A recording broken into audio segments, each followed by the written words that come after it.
What's up, everybody? It's John from John Kill 3D Gaming here, and I want to talk about a game that I love it, but I hate how it runs. That is Lichdom Battlemage. I enjoy the game because it is the one game that actually makes you feel like what it sets out to be, a battle mage. You know, there's other games where you could play as mages and, you know, they have battle mage classes or warrior mages. No, this game with its magic abilities and the way it works, this makes you feel like a badass wizard. But let me just talk about the negatives first so no one can think I truly hate the game at the end of this. The problem is its frame rate drops when a lot of things happen off on the screen. Sometimes it runs properly and sometimes it doesn't. Right now I hear they're doing updates to fix that, and which is good because I would like to see this game run at full speed and full capacity, because the game is good, but this one thing that's wrong with it is its, you know, performance.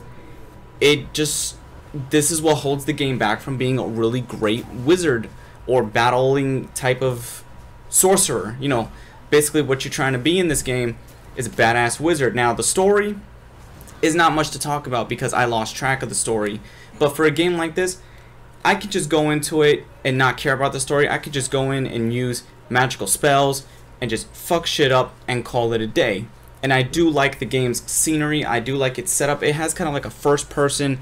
It's a first person, almost like dungeon crawler, because there's no open world. The paths are very straightforward, or you can go backward. So the game has a bit of that, but it's more of a dungeon. It's almost like a dungeon type of game with its own set of magical skills, and the magical skills in this game are very, very powerful.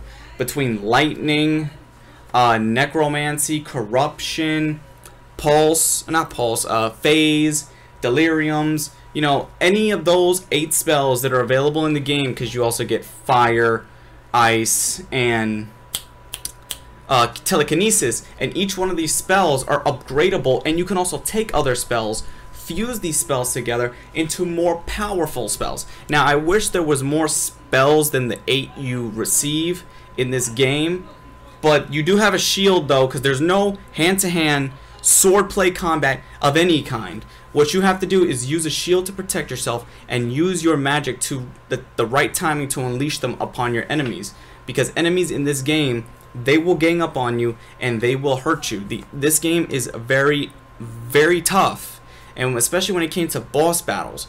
Boss battles are fun because the enemies they change up their pattern. There's only one boss, which was at the beginning, that had a regular pattern, but you know, I learned his pattern. But the bosses, to progress through the game, are tougher and tougher. So it is up to you to take your mage, destroy every enemy that stands in your path, so you can upgrade your spells, because your spells upgrade relatively quickly between its 8 different powers. Now the game is fun. It is fun. It's like I said, it's performance issues is what's holding it back from being a good game. Now maybe I have to look back at the story, because I can't judge the story because I lost track in the story, because the story is really hard to keep up with. I didn't get all I got. The gist is that you're trying to fight a bunch of crazy cult members that raise the dead, and they raise different enemies. That's basically the gist I've got from this game. But Lichdom Battlemage, it's an average game. The performance is what's setting it back. If they fix that, it could rate higher.